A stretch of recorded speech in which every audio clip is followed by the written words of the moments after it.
Las películas, como todo en esta vida, tienden a envejecer y además envejecen cada vez peor, caducan cada vez más rápido. Vivimos tiempos acelerados en que tanto los cambios técnicos como los cambios sociales se suceden a velocidades de vértigo, lo que precipita la caducidad de la mayoría de las películas, la caducidad de las películas oportunistas, que son casi todas pensadas solamente para su momento y que el tiempo termina revelando como películas obsoletas. Por otro lado, hay una minoría selecta de películas que siguen vigentes a lo largo de las décadas, que como breve encuentro envejecen bien, que no caducan por muchos años que pasan.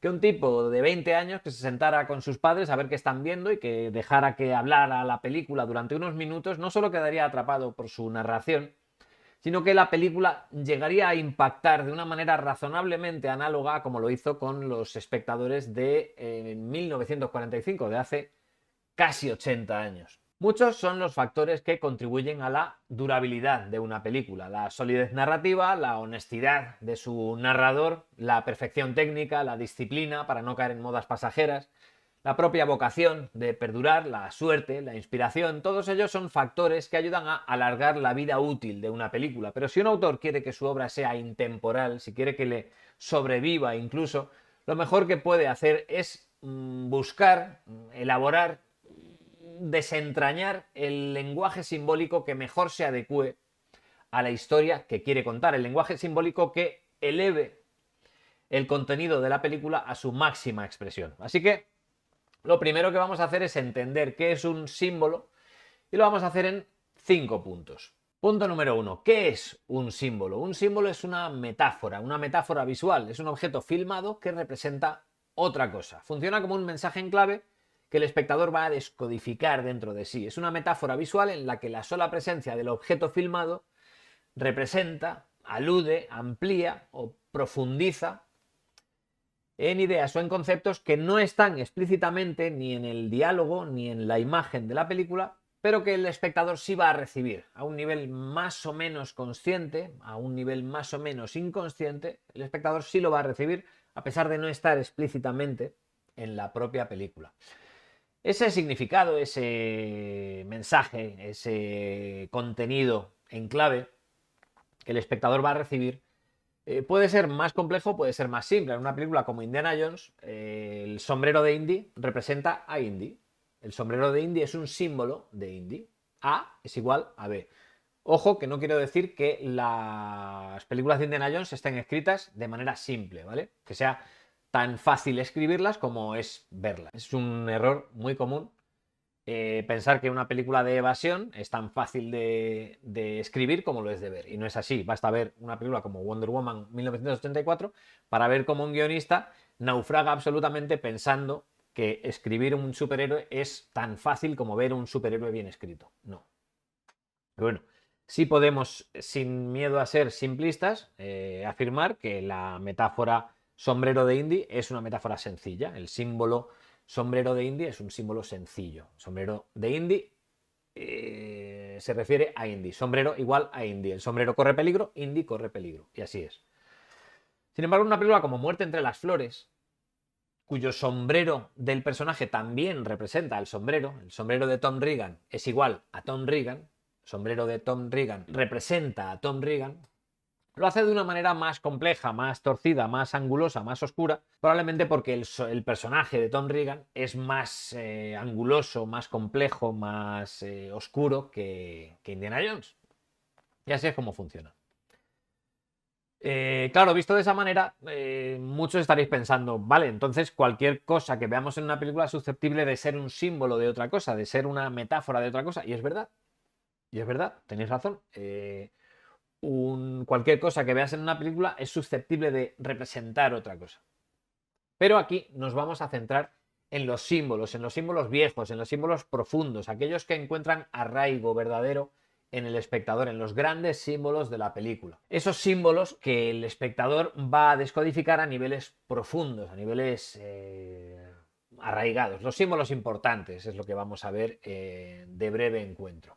Punto número 2. Contexto. Si un sombrero puede significar cosas diferentes en películas diferentes es porque el símbolo depende del contexto. El agua es un símbolo universal, pero no es lo mismo el agua que sale de un manantial que el agua que encuentra uno en mitad de un desierto que el agua que te entrega una espada o que el agua que amenaza con volcar la balsa de Robert Mitchum y de Marilyn Monroe, o con el agua que amenaza con arrasar todo lo que encuentra a su paso. El agua puede ser purificadora, puede ser dadora de vida, puede ser destructora renovadora. El contexto es muy importante. Punto número 3. Cuanto más indetectado sea ese símbolo, mejor va a funcionar. Un símbolo tiene más fuerza cuanto menos consciente de él es el espectador. En ese sentido, no quiero ser simplista, pero en ese sentido opera como un truco de magia. Si no ves el truco, la historia te asombra. Si conoces el truco, pues ya no te asombra tanto. Te asombra a otros niveles, a niveles de conocedor de la magia, de aficionado profundo, pero al público, al receptor emocional, al receptor intelectual de la película, cuanto menos consciente sea de esos símbolos, mejor van a funcionar en él, más van a operar en él, más van a resonar dentro de él. Punto número 4. El arraigo personal. Del mismo modo que un símbolo funciona mucho mejor cuanto menos detectado es por parte del espectador, un símbolo es tanto más poderoso cuanto más arraigado está en la experiencia personal del espectador. Porque cuanto más arraigado está en el espectador, más profunda, más rica, más compleja va a ser la resonancia, más rica, más compleja, más profunda va a ser la experiencia de ver la película cuando descodifique ese mensaje, sobre todo sin darse cuenta. Un cruce de caminos, un árbol, un panal de abejas. Si un espectador nunca ha visto una abeja, si no sabe lo que es, si no sabe cómo funciona, pues un panal de abejas no le dice gran cosa. Si tú conoces cómo funciona un panal, para qué sirve, por qué la hacen las abejas, entonces un panal es un símbolo importante, un símbolo poderoso, que puede operar de manera poderosa en el espectador. Si no sabes lo que es una abeja, pues pasará sin pena ni gloria. Un puente, una isla, un río, el mar, el oleaje, una montaña, el sol, todos son símbolos que pueden operar de maneras más complejas, más profundas, cuanto más arraigadas están en la experiencia personal del espectador. Y punto número 5, el arraigo cultural. Y este punto es fundamental a la hora de hablar de símbolos. Si un símbolo es más poderoso, cuanto más arraigo tiene en la experiencia personal del espectador, todavía más poderoso va a ser ese símbolo cuanto más arraigado esté en la experiencia colectiva, heredada, ¿vale? No solo en la experiencia colectiva como grupo en el presente, sino como grupo en el pasado, ¿vale? Con la experiencia heredada. Cuanto más viejo es un símbolo y más ha impactado y más ha influido y más ha contribuido a dar forma a nuestro grupo, a nuestra sociedad, más poderoso va a ser ese símbolo y más duraderas van a ser las resonancias que le va a aplicar a una película, a una historia, a una canción, un símbolo que viene acompañando a un grupo desde hace milenios. Y por eso digo que es tan importante este punto para hablar de símbolos, porque nos guste o no, no somos seres aislados. Por mucho que nos diga esta sociedad moderna, posmoderna, que somos individuos, unidades perfectas, unidades creadoras de realidad, no es así. Somos seres acompañados, somos los depositarios de herencias milenarias, de las experiencias que heredamos de todos nuestros antepasados, como personas y como grupos. Por eso los símbolos más antiguos, los que nos acompañan desde hace más generaciones, son también los símbolos más poderosos, porque son los que han tomado formas más poderosas en la experiencia de nuestros antepasados, porque han viajado a través de los milenios, enriqueciéndose, solidificándose, dando forma a cada nueva generación hasta llegar a nosotros. Cuanto más común sea un símbolo, cuanto mayor sea el número de personas, de congéneres, de vecinos, de compatriotas que lo conozcan, más rica va a ser la experiencia colectiva, más natural va a ser la experiencia compartida, mejor va a calar en el público, más efectivo va a ser el mensaje en el mayor número de personas posible. Y desde luego, si una película quiere envejecer bien si quiere llegar al mayor número de personas posible, lo natural es buscar los símbolos que sean comunes a más personas. Por eso los símbolos más poderosos suelen ser precisamente los motivos naturales.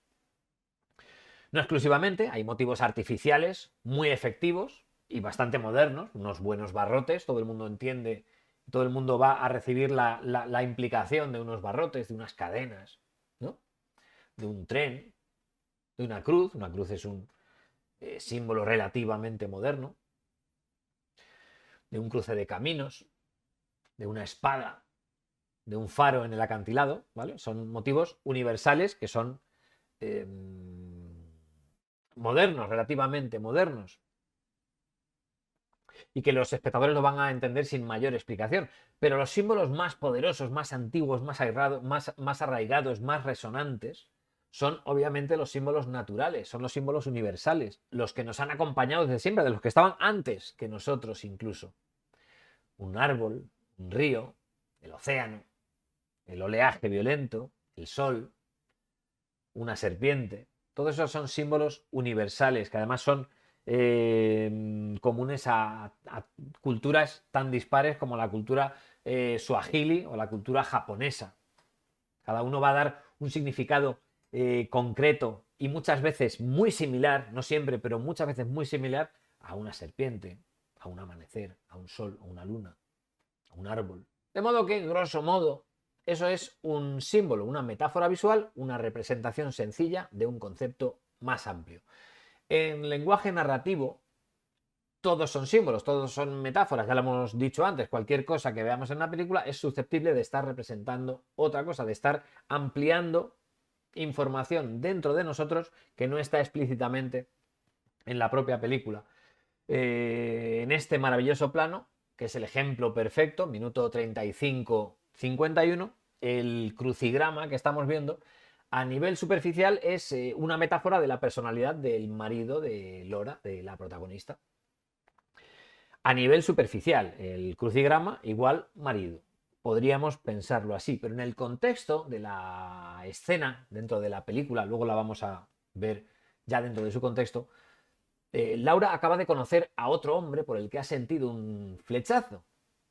Y en ese contexto, que nosotros ahora no estábamos viendo y por eso pensábamos crucigrama igual marido de Laura, en ese contexto Laura acaba de tener un flechazo, el crucigrama está operando de una manera mucho más compleja. Nosotros sabemos ya, por ejemplo, que Laura es la narradora de la película, por lo cual ese crucigrama ya no es el marido.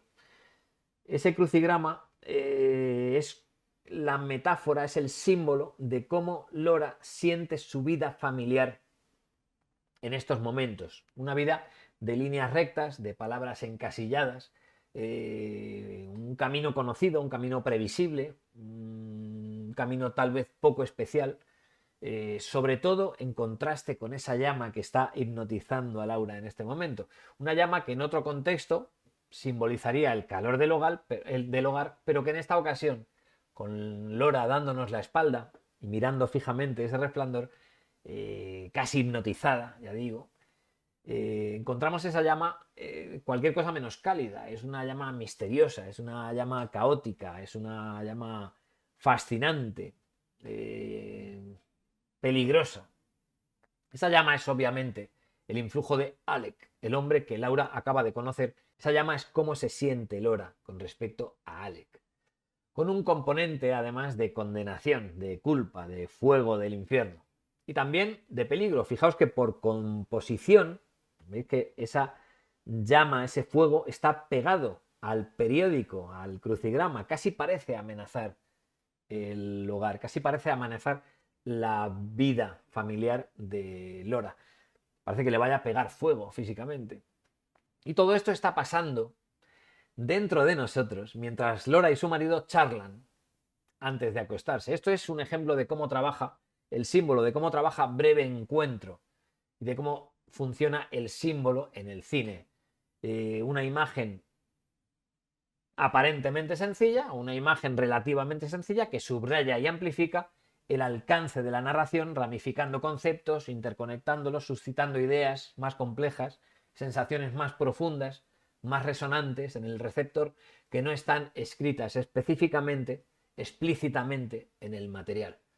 Aunque a veces, como podemos ver en este otro minuto 42-36, a veces sí está explícitamente escrita en la película. A veces una X marca el lugar. Y ahora sí, vamos con el análisis simbológico de Breve Encuentro. Conviene distinguir tres categorías de símbolo. Entre los símbolos que vamos a ver los hay de tres categorías. Están los símbolos antiguos, están los símbolos modernos y están los símbolos internos, que son exclusivos de Breve Encuentro. Los antiguos, los símbolos antiguos de la película, los grandes símbolos culturales son el árbol, el puente de piedra, el agua y el río. Y va a ser interesante ver que aluden precisamente a conceptos profundos, a conceptos heredados, a conceptos milenarios, a conceptos arraigados.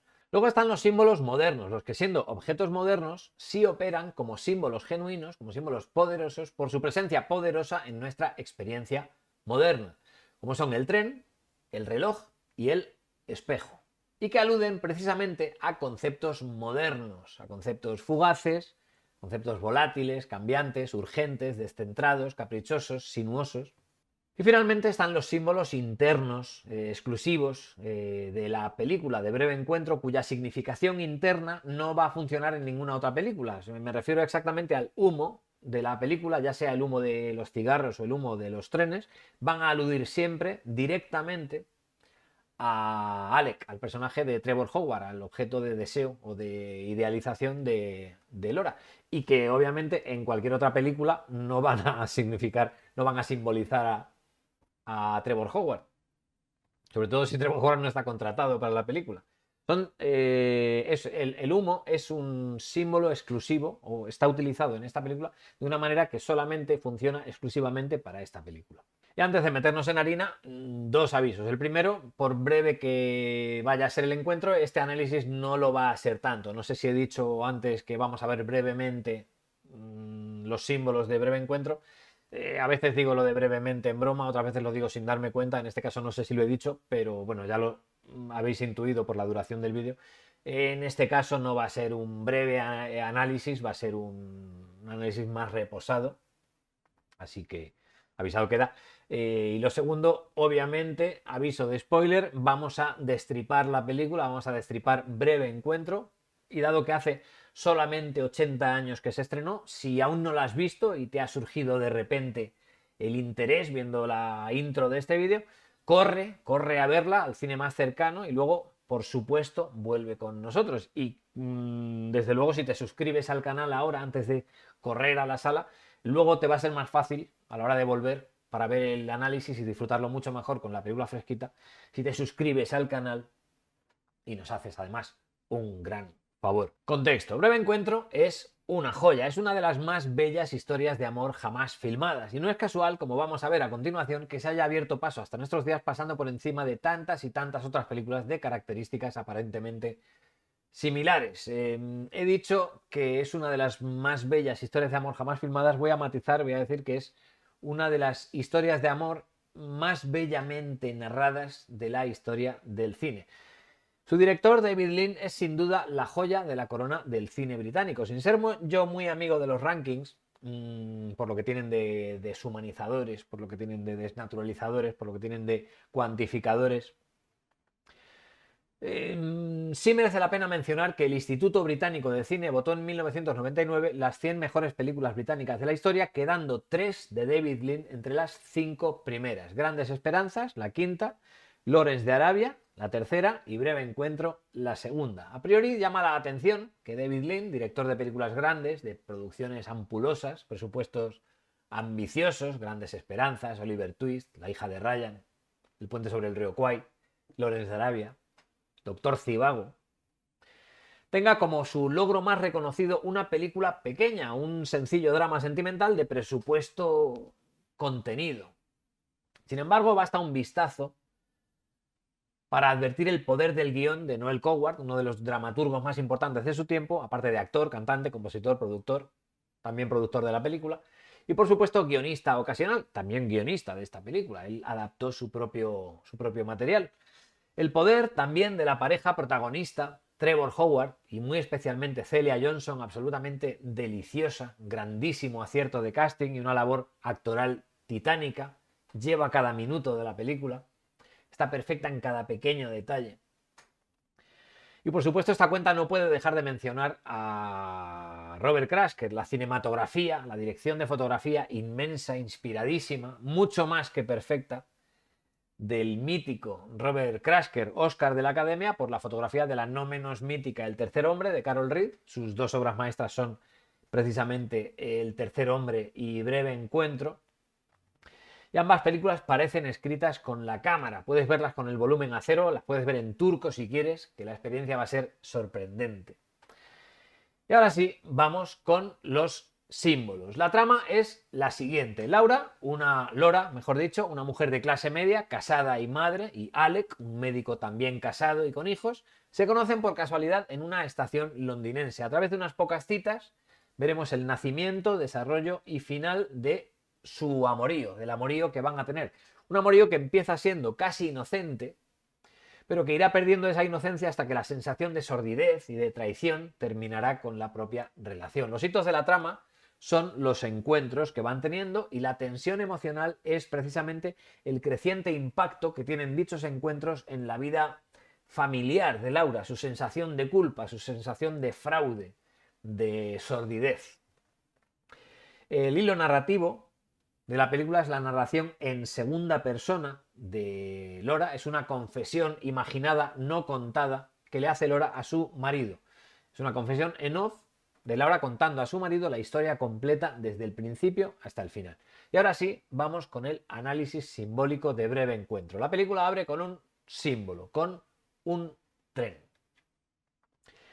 El tren es un símbolo de tránsito. Como objeto, un tren es un medio de transporte, te lleva de A a B. En el mapa te lleva de Madrid a Segovia, te lleva de Londres a Cardiff. Y dentro de una narración, dentro de una película, simbólicamente, un tren suele ser el escenario del tránsito personal o emocional de alguno de sus personajes. Del tránsito de A a B, no en el mapa, o no solo en el mapa, de Madrid a Segovia, de Londres a Cardiff, sino también en el mapa interior de los personajes. Un personaje pasa de A a B interiormente, emocionalmente o mentalmente o lo que sea. Eso es lo que es simbólicamente un tren, normalmente en una película, en una narración. 1000 películas utilizan los trenes como contextos, como escenarios del tránsito personal de alguno de sus personajes. En Perdición, Walter Neff sube al tren siendo un ciudadano intachable y baja de él convertido en un criminal. En Extraños en un tren, parecido. En El maquinista de la General, el personaje sube al tren hecho un cobarde y baja finalmente, abandona ese tren convertido en un héroe. En Enamorarse, película de argumento similar a Breve encuentro, el romance también nace y crece en los encuentros casuales en los trenes que llevan a los dos protagonistas a sus respectivos trabajos, a sus respectivos hogares. En Pozos de ambición, el uso del tren es muy interesante porque un tren se lleva el último atisbo de bondad que le quedaba a Daniel Plainview, que se queda él en tierra mientras el tren se va con ese último atisbo de humanidad, de bondad más bien, más que de humanidad, porque tendemos a atribuirle a la humanidad solo las cosas que nos gustan, pero no, también, o sea, Daniel Plainview es un personaje profundamente humano, terriblemente humano. Lo que se va en ese tren no es la humanidad de Daniel Plainview, se va su bondad, el último atisbo de bondad que le quedaba. En Grupo Salvaje, el asalto último a ese tren, al tren equivocado, esa trampa en la que se meten, marca el punto de no retorno de la banda de Bishop y como tal, como símbolo del tránsito personal del personaje, así lo vamos a ver en Breve encuentro. Cada vez que Laura viaja en uno de los trenes, cuando viaja en su tren, va a ocurrir algo dentro de ella, va a pasar de A a B y de B a C y de C a D. Va a ser el tren, cuando lo vemos desde dentro, con Laura dentro, volviendo a casa o yendo a alguna de sus citas, siempre va a ser escenario de algún cambio de actitud o de algún cambio emocional o de algún cambio mental de Laura. Va a ser el escenario del tránsito personal de Laura. Digo Laura, pero es Laura. Pero también hay una segunda acepción en esta película y en otras muchas. Los trenes como símbolos cinematográficos, como símbolos pictóricos, como símbolos visuales, tienen una segunda acepción, que además es un peligro si no se utiliza con cuidado, pero si se utiliza a sabiendas, pues es una herramienta más. Y es como símbolo fálico, como símbolo sexual, atendiendo a su aspecto físico, a cómo se comporta un tren cuando lo ves sobre todo desde fuera, su forma alargada, su potencia imparable, su actitud penetradora, pueden dar lugar a connotaciones, a lecturas sexuales. Con La muerte en los talones, por ejemplo, Alfred Hitchcock lo usaba de una manera muy socarrona para cerrar finalmente el cortejo de Cary Grant a Eva Marie Saint, culmina con un tren penetrando un túnel, que es el plano final de la película. En Solo ante el peligro, por ejemplo, el malvado Frank Miller llega en tren al pueblo a resolver viejas rencillas típicamente masculinas con el sheriff Kane. Y en Breve Encuentro también vamos a verlo así, en ocasiones, sobre todo cuando lo vemos desde fuera, cuando lo vemos en marcha, atravesando la estación, atravesando el túnel, atravesando sobre todo el plano. El tren es una imagen sexual que, de hecho, alude directamente a Alec, al personaje de Trevor Howard. El tren visto desde fuera, con sus connotaciones sexuales, alude siempre, es como un símbolo de Alec. Si vemos el tren desde fuera es porque Laura está pensando en Alec o porque la película está aludiendo a Alec de alguna manera. Así de concreto. Lo vamos a ver. Cuando lo vemos desde dentro del vagón, cuando el tren es el escenario de Laura, va a ser el escenario de tránsito personal o emocional de su protagonista. Interesa señalar la fugacidad con la que el tren entra y sale. Es un tren expreso, no se detiene, ¿vale? Es un tren que entra y sale del plano rapidísimo, con una potencia brutal, lo llena todo de humo, nos ofusca, le quita la visibilidad, lo llena todo de ruido y desaparece. Entra y sale y desaparece. Y eso es un matiz importante. Todavía no sabemos que este tren está hablando de Alec y está hablando de cómo Alec ha impactado en la vida de Laura. Pero ya está contando la película completa este plano inicial. Ya digo, el público no lo sabe. Nos acabamos de sentar, vemos un tren pasar y ya está. Estamos diciendo, bueno, a ver qué película, a ver si empieza esto.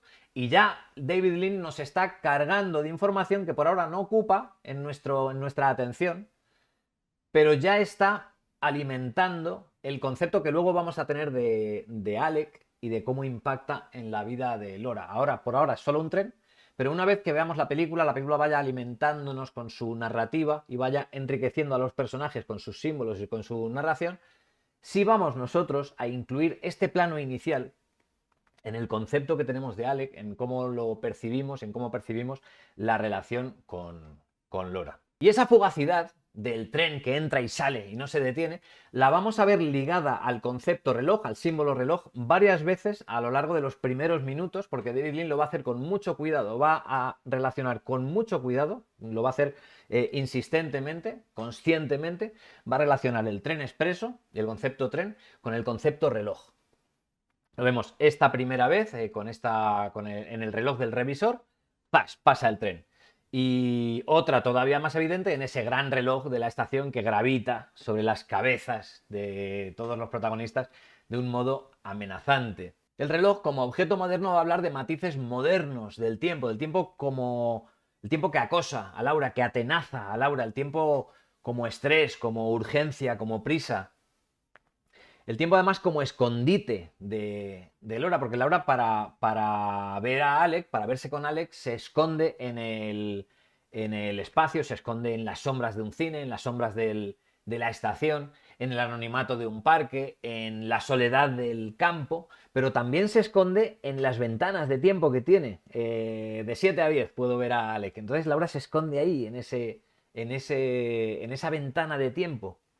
Y de manera que de la misma manera que la relación que al principio hace feliz a Laura, poco a poco va a ir haciéndola desgraciada y va haciéndola sentir sórdida, traidora a su familia, a su hijo, a su sociedad. El reloj como escondite de Laura, como escenario de la relación ilícita de Laura y Alec, también se va a convertir en una cárcel de muros estrechos. Y todo eso lo va a hacer David Lean usando el objeto reloj con las connotaciones negativas del tiempo, con su epítome en el gran reloj que gravita sobre la estación, que gravita sobre las cabezas de los protagonistas, parece que amenaza con aplastarles incluso, y siempre ligado a lo subterráneo. Estos relojes de estación se dan siempre en los túneles, en las galerías. Esta ventana de escondite para las andanzas ilícitas de Laura ocurren en lo subterráneo, en el cruce de caminos, símbolo del que hablaremos más adelante, en los túneles del tren. La siguiente referencia al reloj, en el minuto 6:10, vuelve a estar ligada a un tren. Ya digo que en estos primeros minutos David Lean tiene mucho cuidado en establecer la relación entre los trenes y los relojes. Vemos este reloj cuando la señora pesada se acerca al mostrador y acto seguido pasa otro tren expreso por fuera de la cafetería de la estación, lo vemos en las ventanas, lo oímos por audio. Y ese humo del cigarro, ahí al fondo, en esa mesa de atrás, tampoco es casual. Al igual que un reloj, el cigarro encendido, el humo de un cigarro, en esta película especialmente también implica fugacidad, brevedad, momento que se consume. Los tres elementos, el reloj, el tren expreso y el humo en el mismo plano, no son, ya digo, casuales.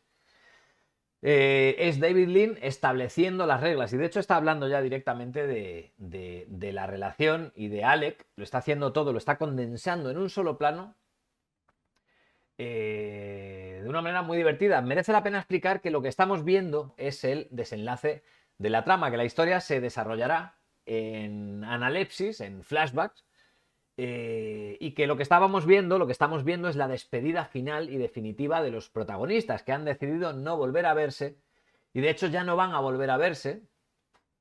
Una despedida fatídicamente estropeada por la señora pesada que se les ha pegado inesperadamente. Ha dicho, anda, si yo conozco a estos, ¡pum! Y se ha sentado con ellos sin saber que está interrumpiendo la despedida definitiva de una pareja que no va a volver a verse. La vida no espera, dice en esos momentos la dependienta al revisor. El tiempo y la marea no esperan a nadie, dice. Time and tide wait for no man, Mr. Godley. Laura!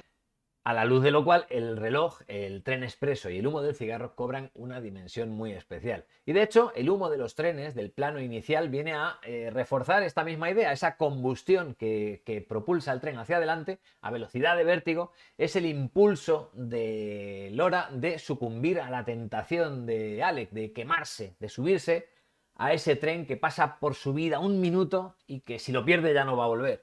Volveremos a esta escena final, ya digo, al final del análisis para introducir el cruce de caminos como símbolo final de la película, con símbolo que cierra la película, símbolo con el que David Lean decide cerrar la película. Minuto 18. Plano de presentación de Alec fumando un cigarro. El humo y Alec van a estar relacionados continuamente. Cada vez que veamos a Alec va a ser casi siempre o muchísimas veces va a ser acompañado de humo, ya sea que él está fumando, ya sea por el humo de un tren, ya sea simbólicamente por el tren, por el humo que suelta el tren, que simbólicamente se está refiriendo a él, o ya sea porque otras personas a su alrededor están fumando. Cuando vemos humo, también vamos a pensar indirectamente en Alec. Humo como objeto de deseo, como objeto de la combustión. La combustión lo que produce es humo. Humo como ofuscación, porque lo que ocurre con esta relación es que ofusca totalmente la perspectiva de la vida de Laura, que pierde el control de toda su vida por un momento. Humo como señal de peligro, humo como escenario de misterio, de alguna manera también. Todas esas acepciones pueden incidir de alguna manera en el personaje de Alec. Y aquí David Lean que ya digo, antes que director fue montador, es muy explícito con este corte. En este plano de presentación de Alec, en el que le vemos por primera vez, le vemos unos segundos y de repente corta a ese tren expreso, que es, ya digo, el avatar simbólico de Alec. Pues David Lean lo está diciendo exactamente en este plano de presentación de Alec, que corta para mostrar, simplemente descontextualizado, un tren que pasa. Y aquí este tren, obviamente, sí tiene un carácter claramente sexual. Conviene no confundirse, la motivación de Laura no es sexual, por lo menos superficialmente sexual, ni sus intenciones son sexuales. En la peripecia de Laura tiene mucho más peso la emoción genuina que va sintiendo, el laberinto de emociones en el que se ve perdida. Y eso sí, claro, con la cuota inherente de sexualidad que conlleva todo ello. Que esa emoción trae consigo una parte sexual, es obvio, nadie lo va a negar, pero no es lo que preside la intención de Laura. Y de hecho es la cuota sexual inherente de sexualidad que además termina por matar la relación. Cuando esa relación es incipiente al principio, pues bueno, pues pueden obviar el tema del sexo. Pero cuando la relación empieza a solidificarse y el sexo sigue sin llegar, empieza a convertirse en un elefante en la habitación que cuando hay que resolverlo es cuando la relación salta por los aires y muere. Pero la película sí es clara a la hora de sugerir un magma sexual constante. Además, David Lean acierta totalmente al no hablar casi nunca de ello, o no hablar nunca de ello, y utilizar precisamente los trenes y la combustión para hablar de ellos sin aplicarle ni una sola palabra, sin aplicarle un minuto de narración, consiguiendo efectos mucho más efectivos, mucho más duraderos. Minuto 17. Esta es la escena en la que Laura y Alex se conocen, se van a ver por primera vez. Fijaos en cómo maneja David Lean los elementos, cómo combina los elementos que está manejando, porque es de una precisión pasmosa. Laura está sentada en la cafetería de la estación haciendo tiempo hasta que llegue su tren.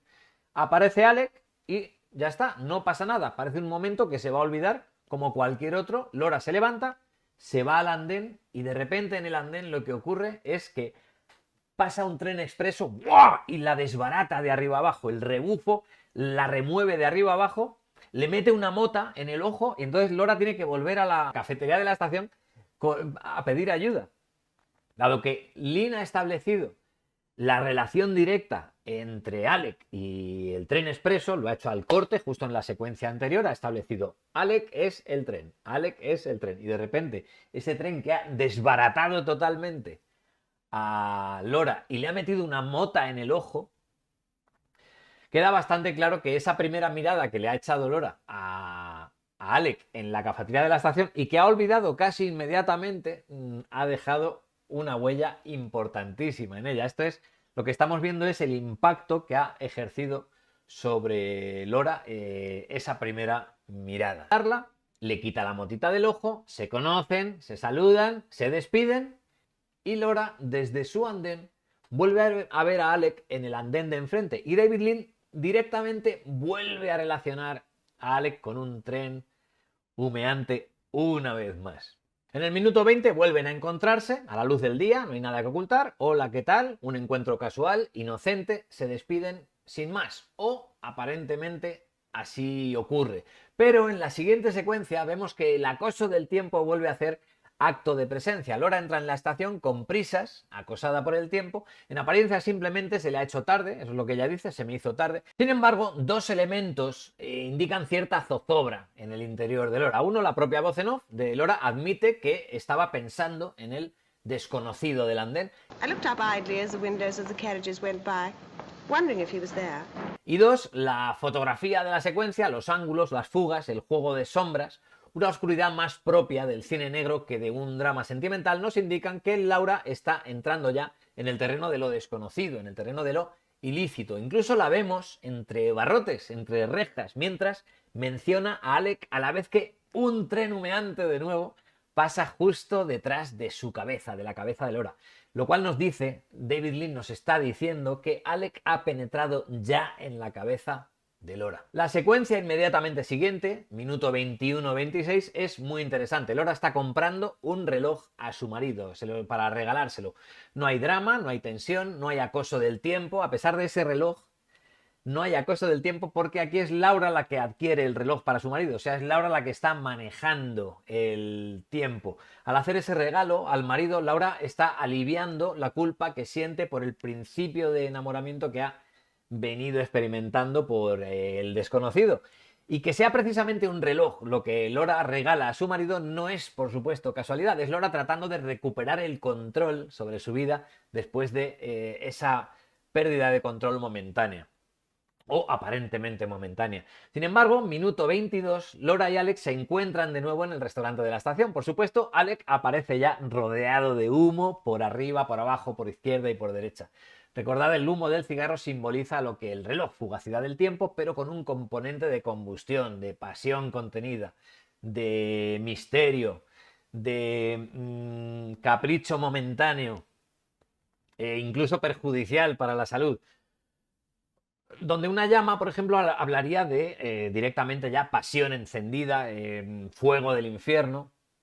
Pero al ser solo brasas de cigarros, estamos hablando de pasión contenida, pasión gradual, pasión en ciernes. Se está fraguando ese incendio.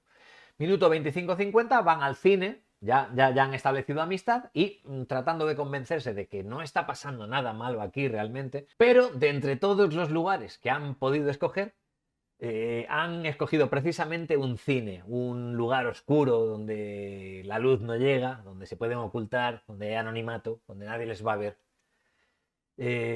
Rodeados de humo, de cigarrillos, por supuesto, de tentación, de fugacidad, de pasión contenida.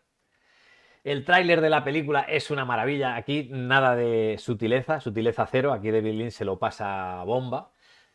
Todo aquello que está latente o que está subyaciendo en la situación está ocurriendo en la pantalla directamente. Antorchas, tribus guerreras, animales salvajes, un gorila boyer, una mujer atrapada en las llamas y finalmente un gran beso mientras se sobreimpresiona en letras de fuego el nombre de la peli, Llamas de Pasión. Próximamente. Muy poquito que añadir, obviamente. Esto es un divertimento por parte de David Lynch. Tras la diversión, y esto es una constante que vamos a ver durante toda la película, vuelve la culpa, vuelven las sombras, vuelven los barrotes, los puntos de fuga, los ángulos, las oscuridades más propias del cine negro o del terror que de un drama sentimental. Minuto 31, en la presentación hemos hablado de los símbolos visuales. Sin embargo, en un medio audiovisual no solo existen los símbolos visuales, sino también los símbolos auditivos. Y como tal, en esta secuencia opera uno de ellos importantísimo para la película. Es el concierto para piano número 2 de Rachmaninoff. Es la pieza musical que abría la secuencia inicial, la de los trenes atravesando la estación.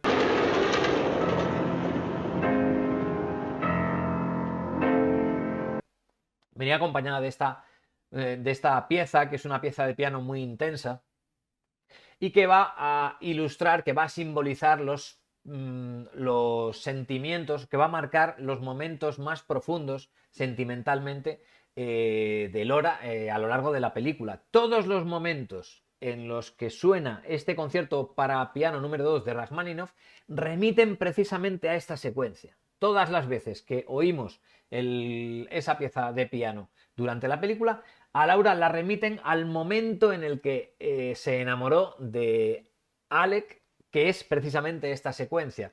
Mientras el doctor la habla de su trabajo de una manera apasionada, ella se queda prendada. Al final se queda absolutamente prendada de él por su idealismo, por la manera inocente, por la manera ilusionada, por esa ilusión infantil que todavía ve en la actitud y en los ojos del doctor. Eso la enamora finalmente a ella. Y entonces lo vemos por tres cosas. Uno, la maravillosa interpretación de Celia Johnson. Dos, por ese traveling de acercamiento muy suave hacia ella, hacia su cara. Y tres, el concierto para piano número 2 de Rachmaninoff que suena en este momento. En todos los demás momentos en los que suena en la película, ya digo, están remitiendo a este momento exactamente. O sea que el concierto número 2 para piano de Rachmaninoff es símbolo del momento en el que Lora se enamoró de Alec. Quedan para el próximo jueves, ya es tácito que se gustan, ya no es una cosa que puedan ignorar, es obvio que se gustan, ellos lo saben, no hablan de ello, pero ya está ahí, es parte de la relación. Ella sale a despedirle, de nuevo Lynn relaciona a Alec con un tren humeante una vez más, y es interesante que Laura nunca viaja en tren con Alec, ¿vale? Siempre los vamos a ver en trenes diferentes, nunca van a entrar en el mismo tren. Sí que hay un momento que viajan en coche, pero no en el tren.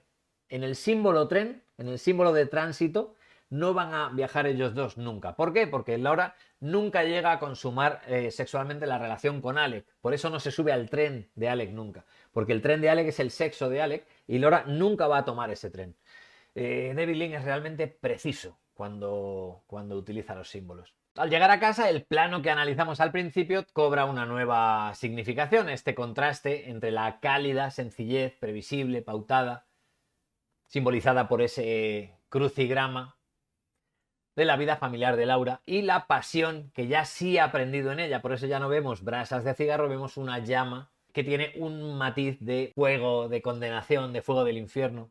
No solo ya de combustión, de amenaza, de pasión. Incluso hay un matiz de traición y de vergüenza en el hecho de que Laura está dando la espalda a la cámara, a su marido y a nosotros.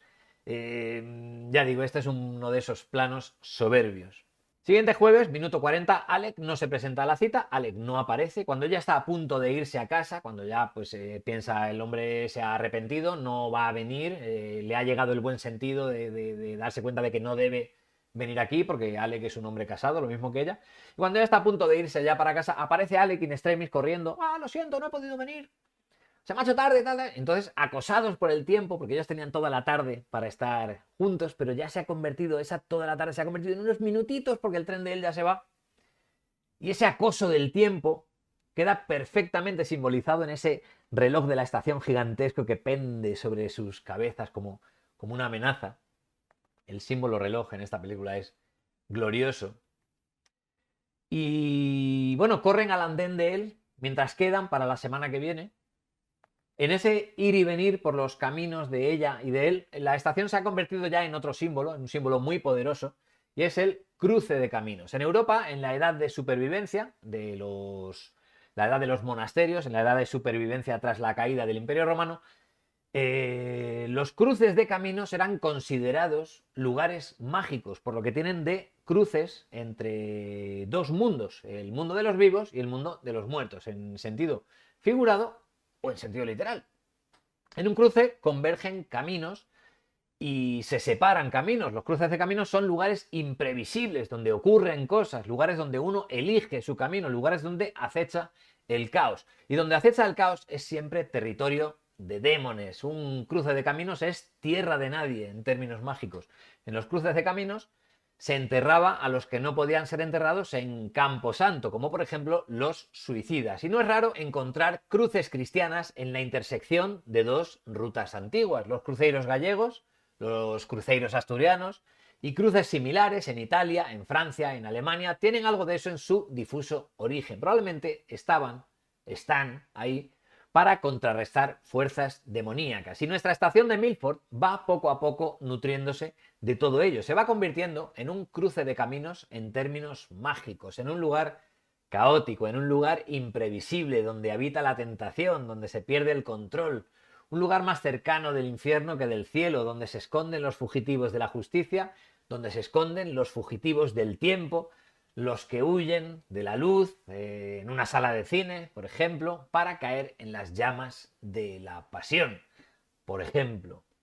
De hecho, todo proceso que ocurre dentro del hora y que un freudiano llamaría reprimido o subconsciente, aparece en Breve Encuentro en forma de galería subterránea, alejada de la luz, donde se entierra lo egoísta, lo vergonzante, lo espurio, lo caprichoso, lo olvidable. Breve Encuentro concede al cruce de caminos un estatus infrarracional, como de cloaca de la razón, depositaria de lo que no es digno de una persona centrada, de una persona de fiar, de una buena persona. Minuto 42-45, aquí ya Breve Encuentro empieza a mostrar verdadera potencia simbólica. Laura y Alec pasean por Regent's Park, el contexto es de relajación, luz del día, niños jugando, rato agradable, cero drama, pero la potencia simbólica es importante. De hecho, los símbolos de este plano, el agua, el árbol, los cisnes, los barcos de vela, aluden todos ellos a la ligereza del momento. Los cisnes simbolizan multitud de cosas en multitud de culturas, pero generalmente se les asocia a la pureza y a la armonía. El agua, como uno de los símbolos ancestrales más poderosos,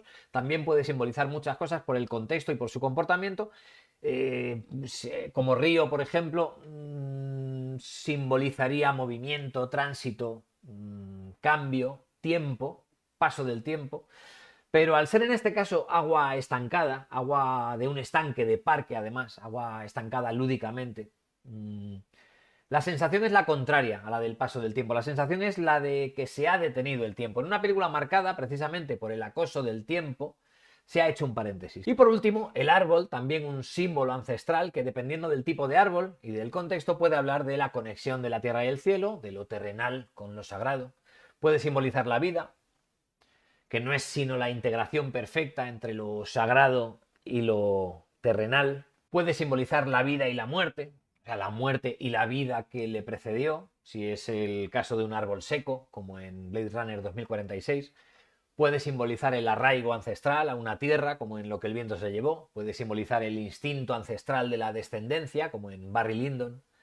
Puede simbolizar la conexión con lo sagrado, como en Muerte entre las flores, en que el amoral Tom Regan se juega el alma en esa arboleda. O puede simbolizar la inestabilidad volátil, la finitud de un personaje herido, como al principio de Panic Room. O puede ser testimonio sólido y asentado de la curación de un personaje que ha recuperado su lugar, que ha recuperado su estabilidad, que ha recuperado su centro, como al final de Panic Room. En este caso, en el contexto de la película, todas estas ramificaciones sugieren las decisiones tomadas, la complejidad, la interconexión entre los actos y los resultados, pero conviene fijarse en la composición del plano para ver que aunque esas consecuencias se ciernen sobre Laura y Alec, gracias al ángulo del plano, gracias a la composición que separa las ramas y los personajes, nunca llegan a tocar a la pareja. Parece que les dejan todavía un poco de cuartelillo, se ciernen sobre ellos, pero les dan cuartelillo para que tengan todavía su rato de evasión, su rato de tranquilidad. En este otro plano sucede exactamente igual. Por último, los barcos de vela de los niños también sugieren, también apoyan toda esa sensación de azar, de dejarse llevar, de no preocuparse demasiado. Ellos mismos, Laura y Alex, se suben a una embarcación que realmente no saben controlar. Ella no sabe llevar el timón y él no sabe remar. Todo lo cual apunta al momento ligero que es. La pareja está entregada a un disfrute sencillo, hasta que llegan a un puente con cadenas que impiden el paso. El puente es otro de esos símbolos universales y como tal es muy poderoso. Como los árboles y como los cruces de caminos, los puentes son lugares de encuentro. Muy específicamente, los puentes son escenarios de polaridad, de encuentro entre pares, de contacto entre distintos. En un puente se conocen Elliot Ness y Malone, su némesis policial. En un puente se entran en conflicto los jóvenes locales del puente con los invasores aliados.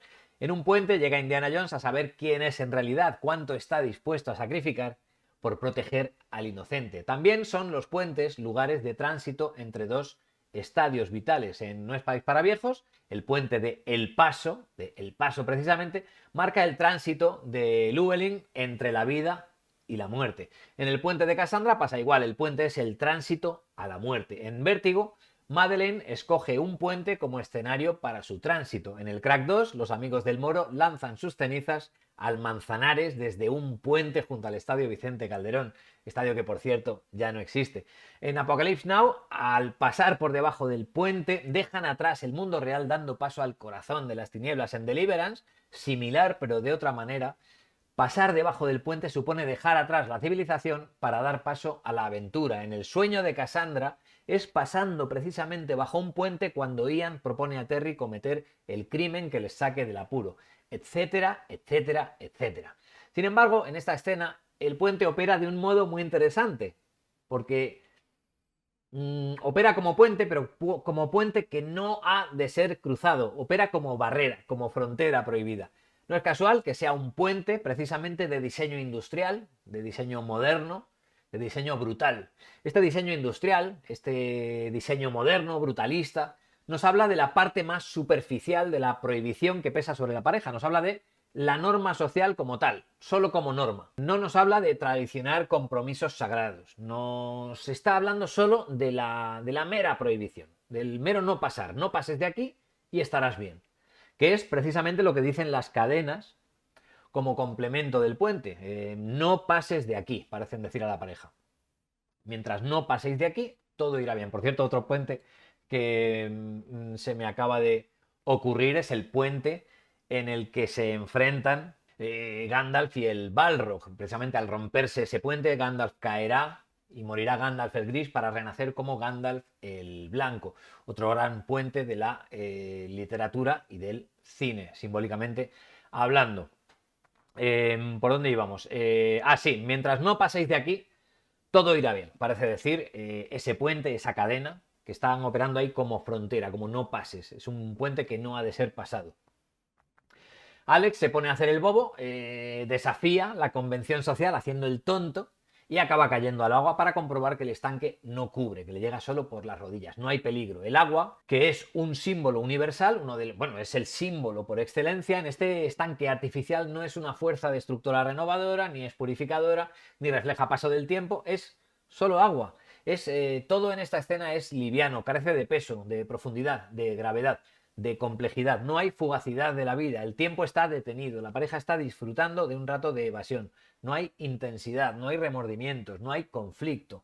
¿Por qué? Porque aún no se ha traspasado ningún umbral irreversible. Sin embargo, el puente y la cadena, industriales, funcionales, brutales, contrastan mucho con el paisaje, son disruptivos. De hecho, rompen el paisaje y rompen con el tono visual de la escena.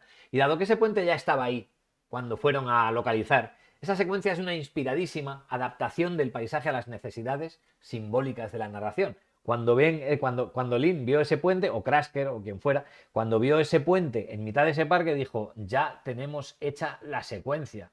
Y eso es muy difícil, hay que ser muy bueno y hay que entender muy bien los símbolos y cómo trabajan y cómo operan para poder integrarlos tan bien a una historia. La vuelta a la realidad la marca un timbre estridente, un timbre industrial, vuelta a las sombras duras, a los ángulos dramáticos, vuelta a la ocultación, vuelta a correr, a huir hacia adelante. Esto va a ser ya una constante. La resaca tras la evasión va a estar en ese cruce de caminos siniestro, de ángulos duros, de iluminación de cine negro, con sombras duras, con sordidez, ocultación. Fijaos ese beso furtivo, ilícito, traicionero. ¿Veis cómo se ocultan, cómo se avergüenzan, cómo tienen miedo de los testigos? Esto es el cruce de caminos operando a su máxima potencia. Es el lugar dudoso, el lugar que conviene evitar lo más posible, pasar casi sin mirar, no detenerse porque en él ocurren cosas que te pueden atrapar. Minuto 51-50, otro de esos planos sublimes que me recuerda un poco, salvando las distancias, al final de La peor persona del mundo, de la que ya hicimos un vídeo anteriormente. También recuerda al plano de Todos los colores de la oscuridad de Sergio Martino, que también analizamos en este canal de una manera mucho más juguetona, si queremos, y que sucedía precisamente tras la infidelidad múltiple de Edith Fenech, que se tiraba a media secta satánica, y justo después tenía esta secuencia de reflejos. Y es curioso porque lo que vemos aquí, en esta secuencia, justo después de su primera infidelidad, no sexual, pero sí ya en forma de beso, vemos un plano muy parecido. Un plano en el que no estamos viendo a Laura, esa Laura reflejada en un espejo mientras ella se refleja en otro espejo. El reflejo del reflejo del reflejo de Laura, que además se está maquillando. Estamos viendo muchas capas de realidad, muchas capas de disimulo. Laura está inmersa en la ocultación, está interponiendo capas de simulacro, de simulación, entre ella y la realidad, entre ella y el escrutinio de su marido. Sin embargo, no puede huir del escrutinio propio. Ella se está mirando a sí misma y lo que ve no le gusta. Mientras la voz en off nos habla de vergüenza, precisamente, de culpa, de miedo. Y cuando entra el marido, entonces empieza Laura a soltar una sarta de mentiras que ya es cruzar al otro lado. Ahí ya Laura está inmersa en la rueda de las mentiras, de la culpa, de la vergüenza, del egoísmo, de la traición, de la sordidez. Y justo después la vemos sola, precisamente, la vemos inmersa totalmente en la soledad, en la profunda soledad de la traición. Minuto 58-10, el alcance simbólico de esta secuencia es absoluto. Sin duda es la escena que más recuerdo. Años después de verla por primera vez, aún la recordaba casi sin recordar nada del resto de la película, casi descontextualizada del argumento, de nada que ocurriera en el resto de la película. Tenía esta escena grabada en mi cabeza. Desde luego es la clave. Minuto 58:10, el alcance simbólico de esta breve secuencia es absoluto. Sin duda es la escena que más recuerdo. Años después de verla por primera vez, aún la recordaba descontextualizada totalmente, no recordaba nada del argumento, nada de sus personajes, nada de las situaciones, pero recordaba esta secuencia perfectamente. Desde luego es la clave que me ha llevado a elaborar este vídeo. 3 de los símbolos más potentes que existen, 3 de los símbolos que hemos heredado a través de los milenios, se dan cita aquí: el árbol, el río y el puente. Por supuesto, la secuencia es una alusión directa, una contestación a la secuencia de la barca de Regent's Park. Ambas funcionan, la una como reflejo de la otra, y el contraste entre ambas secuencias nos da la perspectiva perfecta para observar la mecánica de los símbolos en el cine de manera cristalina. Cómo funciona un símbolo en un contexto y el mismo símbolo en otro contexto. En aquella ocasión, aquellas ramificaciones complejas de los actos no llegaban a tocar a la pareja que pasa un día divertido, un día sin culpa. En esta ocasión, las ramas de un árbol viejo, las consecuencias complejas, profundas de los actos, sí les han atrapado ya completamente. Parecen incluso abrazarles. Donde antes se desplegaba sobre ellos, pero sin tocarles desde arriba, ahora ya les ha atrapado. Por eso ya no hay alegría en la pareja. El puente también contrasta con el de aquella secuencia. En Regent's Park el puente era una barrera, un no pasar, una frontera que no ha de ser pasada. Aquí el puente es todo lo contrario, aquí sí opera como el genuino símbolo del puente. Es un punto de encuentro, es un punto de entendimiento, el lugar donde se van a tocar dos posturas distintas, dos perspectivas, dos fuerzas que convergen, que comparten un mismo sentimiento, y por eso precisamente están en el centro del puente. No están ni aquí ni aquí, están en el centro. En el centro de un puente se casaban Mickey y Mallory en Asesinos Natos. Junto al puente de Brooklyn se enamoraban los antagónicos Isaac Davis y Mary Wilkie en Manhattan. Y entre puentes del condado de Madison, Clint Eastwood y Meryl Streep tuvieron otro romance furtivo que recuerda a breve encuentro en una tonelada de cosas. En el parque, el puente era un puente moderno y por tanto su poder era superficial, demostraba fuerza y solidez brutal, pero la potencia simbólica era menor si la comparamos con las poderosas resonancias que experimentamos ante un puente viejo, ante un puente de piedra, un puente hecho con las manos, un puente humano. Mientras que el puente industrial del parque aludía a la parte más superficial de la infracción que se estaba cometiendo, la mera prohibición, prohibido pasar, sin más, este puente sí alude, ahora sí, a las profundas consecuencias de la infidelidad que se está cometiendo. Este puente es la sociedad completa, en número y también en antigüedad. Este puente es la sociedad que se sustenta en cada una de sus piedras. Si una piedra falla, debilita al grupo, y si un número suficiente de piedras falla, tira abajo al grupo. Si una cantidad suficiente de piedras renuncia a su cometido, el puente entero se va a venir abajo. La sociedad completa, nos dice esta escena, es un puente viejo, es un puente útil, un puente bello, un puente construido por generaciones, el legado de los padres, de los padres de los padres. Es un puente que merece la pena conservar, un puente que merece la pena continuar, un puente que merece la pena respetar. Por eso, mucho más allá de la mera prohibición, este puente alude a la parte más profunda de la infidelidad que se está cometiendo. Por eso las complejas ramificaciones de una sociedad de raíces profundas ha hecho presa precisamente y finalmente en Laura. Y precisamente por eso Laura se siente tan infeliz en esta secuencia. ¿Te sientes feliz?, le pregunta Alec. No realmente, responde ella.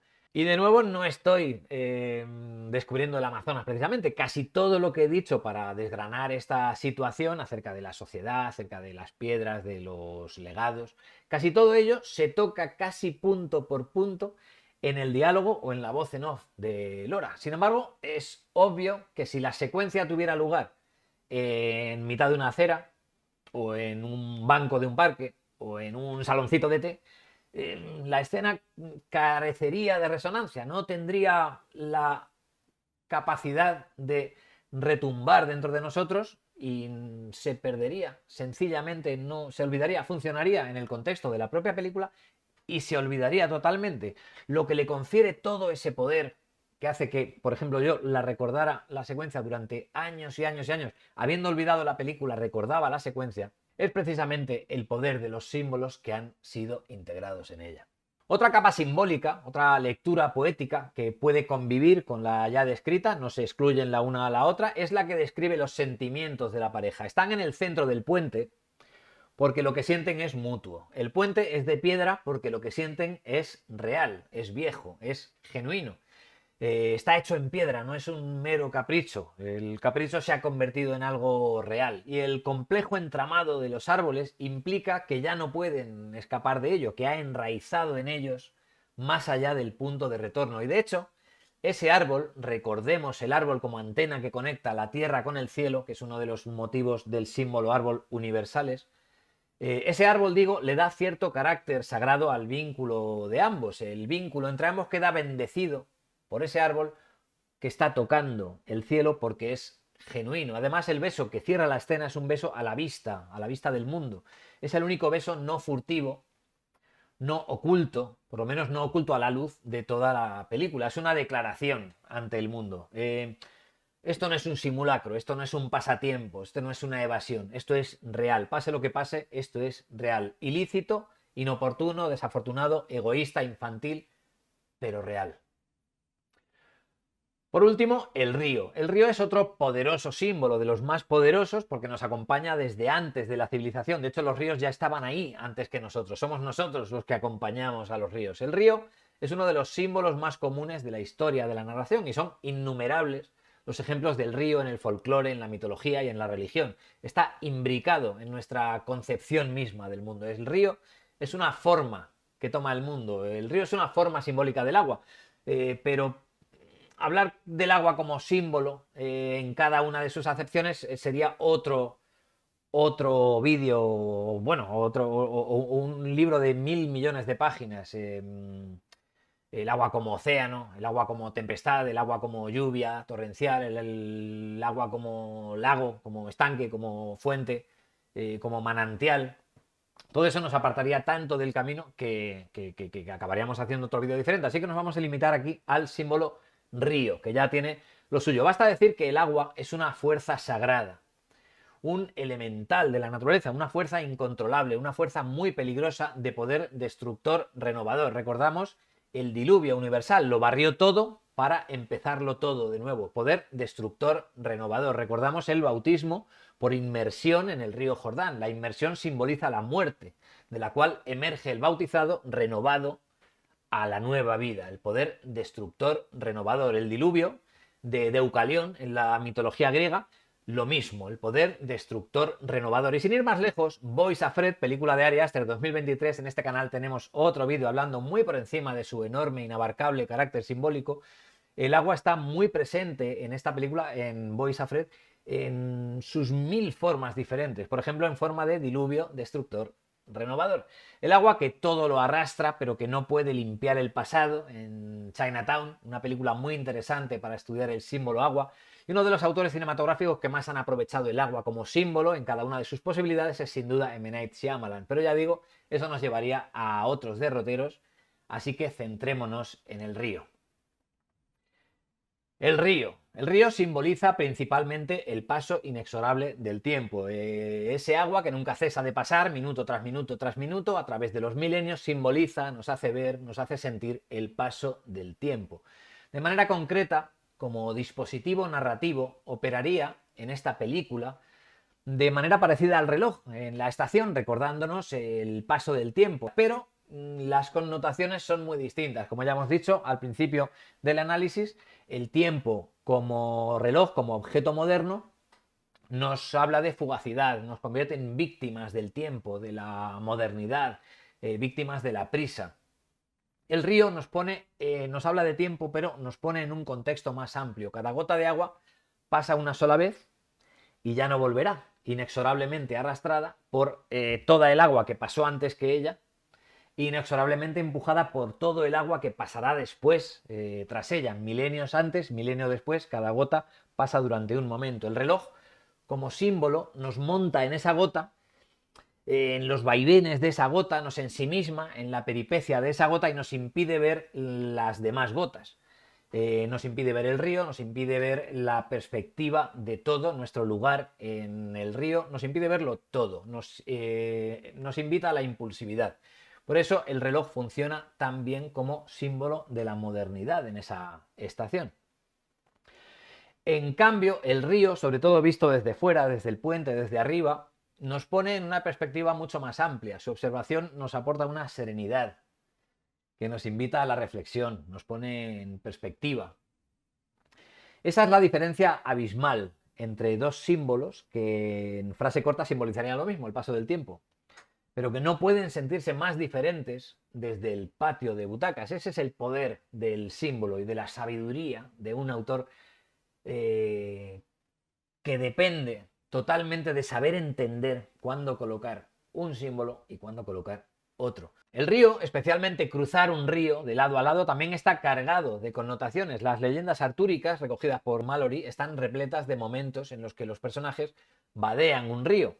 Simboliza, de una manera parecida a cruzar un puente, el tránsito de un estadio a otro estadio. Y aquí conviene volver al puente como símbolo de tránsito, precisamente de un estadio a otro. Observamos que los personajes llegan justo hasta el centro del puente, no llegan a pasar al otro lado, y eso es muy importante. De hecho, es fundamental que no pasen al otro lado, porque pasar al otro lado supondría consumar la infidelidad hasta más allá del punto sin retorno, cosa que no va a ocurrir. Como veremos en la resolución, los personajes van a decidir no verse más y continuar con sus vidas. Por eso se quedan en el centro del puente, no pasan al otro lado. Si los personajes cruzaran al otro lado del puente y terminara ahí la película, nos quedaría claro qué es lo que ha pasado. Se van a quedar juntos. Que ese sería otro vídeo, por cierto, el lenguaje metafórico como prueba de ingenio para sortear censuras y para sortear tabúes, como vamos a ver a continuación. Una insinuación decididamente sexual, resuelta limpiamente, pero bien elocuentemente, utilizando simplemente un símbolo. Porque una vez establecido el vínculo sagrado entre Alec y Laura, el vínculo sólido, el vínculo real, no ya el divertimento, no ya la evasión, ya es un vínculo real, queda el trámite de la consumación sexual. La película no ahorra en sordidez, vuelve al cine negro, pero además ya reconcentrado las sombras, las líneas diagonales, los barrotes, los encuadres dentro del encuadre, todo ello para encerrar a los personajes dentro del plano, para hacernos sentir la presión asfixiante sobre la pareja. Alec la invita al pasar, al pisito, ella se niega, vuelven a la estación, él insiste, vente al pisito, entonces ella accede, se dan un beso y de repente David Lean corta y pasa un tren. Y ella hace... ¡Uy! Se asusta y sale despavorida. ¿Qué ha pasado aquí? ¿Qué ha notado Laura para asustarse de ese modo y salir corriendo? Dejádmelo en los comentarios, porque no sé qué ha pasado. Obviamente no ahondaré en ello, pero creo que está bastante claro. David Lean no fue todo lo sutil que podría haberse llegado a esperar. Lo que en Con la muerte en los talones Hitchcock hizo con picardía y buen humor, creo que aquí queda un poco demasiado explícito, un poquito fuera de tono, por lo menos para mi gusto, pero probablemente hay que sacar de tono una escena como esta. En todo caso, si al principio de este análisis establecimos que el tren expreso embalado, humeante, como símbolo personal de Alec, era real, no era una cosa imaginada, es algo que David Lean ha establecido continuamente a lo largo de los minutos, a lo largo de las secuencias, a lo largo de los cortes. Este plano, ese tren que cruza de repente en mitad del beso entre ambos, es un plano 100% sexual, es una implicación sexual directa y explícita. Esta es una escena perfecta para ver el tren como símbolo del cambio, como símbolo como escenario del tránsito en Laura. Cada vez que vemos a Laura en el tren viajando, ya sea para ver a Alec o volviendo a casa, David Lean nos la muestra para que veamos un cambio en su actitud, un cambio en sus sentimientos, ya sea con respecto a Alec o con respecto a su propia persona o con respecto a su familia. En este caso, la decisión que ha tomado Laura de salir corriendo despavorida y de no consumar la relación sexual con Alec, la ha llevado al tren. Si ese tren la hubiera llevado a casa y nosotros la hubiéramos visto yendo a casa, probablemente lo que habríamos visto en esa secuencia es a Laura tomando la decisión de no volver a ver a Alec. No me voy a tirar a este tipo, tengo 2 hijos, tengo un marido y soy feliz y esto ha llegado demasiado lejos. Sin embargo, justo antes de tomar esa decisión, el silbido del tren, del revisor y el humo de los pasajeros que están fumando alrededor de ella y que de nuevo nos llevan a pensar en Alec, hacen que ella salte del tren y no tome la decisión de no volver a Alec. En este caso, el tren como escenario de una decisión que no se ha tomado y que se va. Y Laura, de hecho, vuelve a Alec. De camino al pisito de Alec, más barrotes, más culpa, más encuadres dentro del encuadre, que aunque no son estrictamente símbolos, sí me gusta destacarlos para distinguirlos de aquellos que sí lo son. Esto es simplemente el lenguaje narrativo, pero me gusta tocarlo también. El siguiente plano es soberbio, contiene muchísima información, no estrictamente simbólica, pero de nuevo no me resisto a destacarlo porque es un asombroso y es un inusual juego cinematográfico que rara vez vamos a ver en una película. Mirad, en el pisito de Alec, no es de Alec, se lo ha prestado un colega soltero, Laura se mira en el espejo. Por segunda vez, el espejo sirve para explotar la mala conciencia de Laura, para que Laura, nada contenta consigo misma, se sienta juzgada por su propia mirada. Laura y Alec protagonizan el encuadre, pero nos dan la espalda, lo que, uno, sugiere incomodidad, vergüenza incluso por parte de los personajes, y dos, nos incomoda a nosotros como espectadores.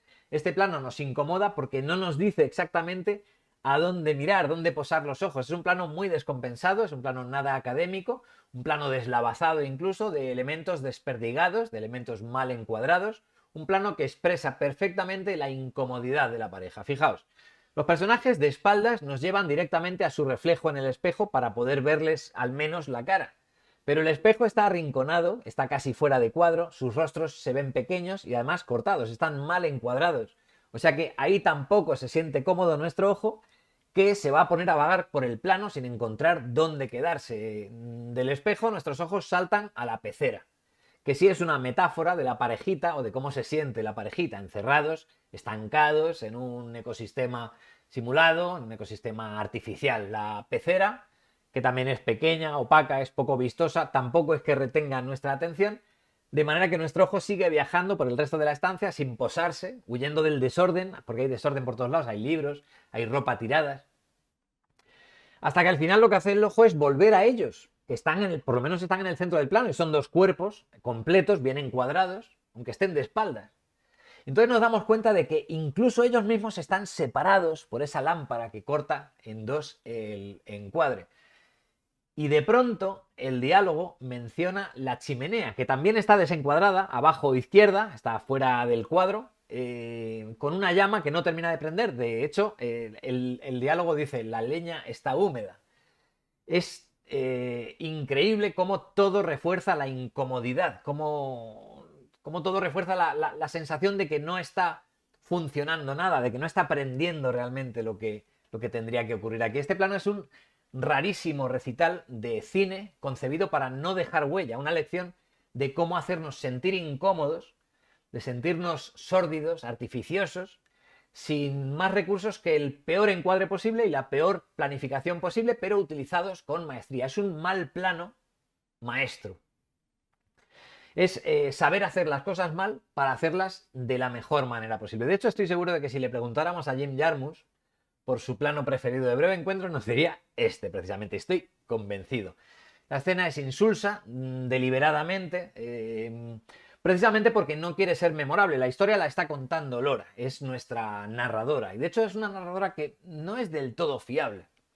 No quiere ser recordada precisamente por este momento, porque es un momento muy sórdido, es el peor momento de la película. Y David Lean y el director de fotografía Robert Krasker lograron plasmarlo en esta pieza, que es una rarísima pieza de cine, porque tiene unas características totalmente diferentes. Si el cine quiere ser recordado, si el cine quiere funcionar, si el cine quiere prender llama, esta escena está concebida precisamente para no funcionar, y por eso precisamente funciona perfectamente. Finalmente, Laura y Alec no llegan a consumar el encuentro sexual. Suena el timbre, Laura se vuelve a asustar y se escapa corriendo bajo la lluvia. La lluvia. La lluvia aquí tiene una doble implicación. Por un lado, ese carácter destructor, purificador del agua, del que hemos hablado antes, aquí sí está. La lluvia está limpiando la sordidez que Laura ha dejado atrás, la sordidez que Laura ha esquivado por muy poquito en el último momento. Bajo la lluvia Encontraba redención Roy Batty, bajo la lluvia encontraba la redención Kikuchiyo en Los Siete Samuráis, bajo la lluvia encontraba Alex el camino a la redención. Y por otro lado, el carácter catártico de una buena lluvia torrencial, la tormenta de los sentimientos reprimidos que ha explotado finalmente, está toda en esta secuencia. Bajo la lluvia revienta la catarsis de César y de Sofía. Bajo la lluvia revienta la catarsis entre Bowden y Cady. Bajo la lluvia encontraba catarsis y redención David Dunn. Que ya digo, si buscas agua en el cine, Shyamalan es tu hombre. Bajo la lluvia encontraba catarsis y redención William Munny. Bajo la lluvia encontraban su catarsis Ellen Aim y Tom Cody. Bajo la lluvia encuentra su catarsis de vergüenza, de culpa y de miedo Laura Jason. Ya más calmada, Laura se sienta a descansar. Vuelve la culpa, pero de un modo más reposado. Una culpa en esta ocasión acotada exclusivamente al mundo de los hombres. Es curiosa esta escena. Por un lado, el policía, símbolo obvio de autoridad. Para un inocente, decía Hitchcock, un policía siempre es símbolo de escrutinio. Y ante el escrutinio de un policía, nadie inocente se siente inocente, siempre se siente culpable. Este es el ejemplo perfecto. En el policía, en esta ocasión, representa la autoridad masculina, que es amable, pero sospecha de una mujer sola en la calle, sospecha que pueda ser una prostituta. O por lo menos así es como Laura se siente. Siente que el policía sospecha de ella que es una prostituta, que es una manera de entender o de experimentar un poquito de la sensación que le ha quedado a Laura después de estar en ese sórdido picadero. Por otro lado, preside la escena el monumento a los caídos, otro escrutinio masculino y una connotación importante porque la película ve la luz recién derrotada Alemania. De hecho, el rodaje se interrumpió un día para celebrar el armisticio. Los soldados empiezan a volver a casa y un fantasma sobrevuela todo frente de la guerra, especialmente del siglo XX. El siglo del bienestar, el siglo de la relajación de las costumbres, es el miedo a la infidelidad, el miedo a no volver, el miedo a ser reemplazado, el miedo a no saber. Todo lo cual, el escrutinio del policía y esa sospecha de prostitución y la mirada de los caídos hacia una mujer infiel, allí en retaguardia, en Londres, perfila que la culpa de Laura no ha desaparecido del todo, que la escena anterior, de hecho, eso lo subraya muy bien, porque en la escena anterior Laura llamaba a casa y mentía precisamente para justificar su retraso. Y dice la voz en off una frase maravillosa, dice: qué fácil es mentir cuando confían en ti, qué fácil y qué degradante. Y a mí, que no me gusta especialmente el recurso de la voz en off, por lo menos no me gustan nada las películas cargadísimas de voz en off, y menos aún las películas de que el personaje rompe la cuarta pared para hablar con nosotros continuamente. Me carga muchísimo ese recurso. Tampoco soy de los que piensan que la voz en off sea el último recurso, ¿no? Como muchos académicos que dicen que la voz en off es el último recurso solamente utilizable cuando no haya otra manera de explicar la trama. Tampoco es eso. Yo esta voz en off me parece absolutamente gloriosa en esta película, y mucha de ella lo que hace es remarcar lo que estamos viendo. Pero es que literariamente es maravillosa y aporta. Una voz en off para mí es buena cuando aporta. Da igual si es imprescindible, si es necesaria o si sin ella la película se comprendería igual. Me da igual. En esta película la voz en off es maravillosa. Y llegamos al final. El clímax de Breve Encuentro es un genial anticlímax de guión. Laura y Alec deciden no volver a verse. Pasan un último y triste día juntos, visitando los lugares donde fueron felices, o por lo menos los lugares donde se quisieron, y ya en la estación, esperando el tren de él, aparece una inoportuna conocida de Laura. Alec tiene que irse, porque tiene que coger su tren, y la pareja se queda sin su despedida final. Se despiden como si nada, ¡hala, adiós!, en compañía de un tercero que no tiene ni idea de lo que está pasando. El momento es genuinamente brutal. Últimamente se utiliza la palabra brutal para todo. Brutal es grande, brutal es demasiado pequeño, brutal es todo. No, en esta secuencia la presencia de ese extraño es realmente brutal. Brutal en cuanto a que ejerce fuerza bruta sobre los personajes y sobre el público. Es un momento increíble. Una obra maestra del anticlímax y de la alienación. Y un cruel ejercicio de ironía, porque el azar que les juntó les niega del mismo modo un cierre adecuado. Lo interesante simbólicamente viene en el clímax emocional que sí se da cuando Laura, minutos después de que Alex se haya ido, sabiendo ya que no va a volver a verlo, está a punto de cometer suicidio. En un acto impulsivo, al paso de un tren expreso, de nuevo el tren expreso como símbolo de Alec, Laura sale del andén con la intención de saltar a la vía y acabar con todo. Pero se detiene en el último momento. Hay una fuerza que hace quieta y se queda quieta y el tren pasa por delante de ella.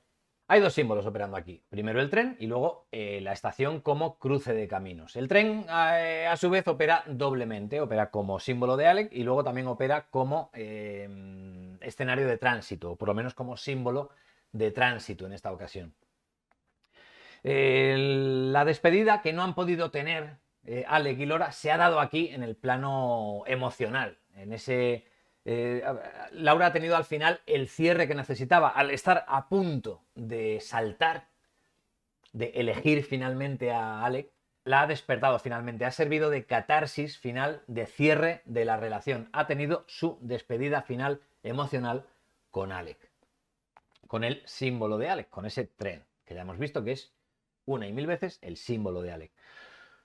Por otro lado, ese no saltar a ese tren es de nuevo no tomar la decisión, ¿vale? Ese tren, de nuevo, como tránsito, como paso de A a B en Laura, al final no se ha dado. Laura en el último momento no ha saltado, no ha tomado la decisión, de manera que el tren se va sin ella.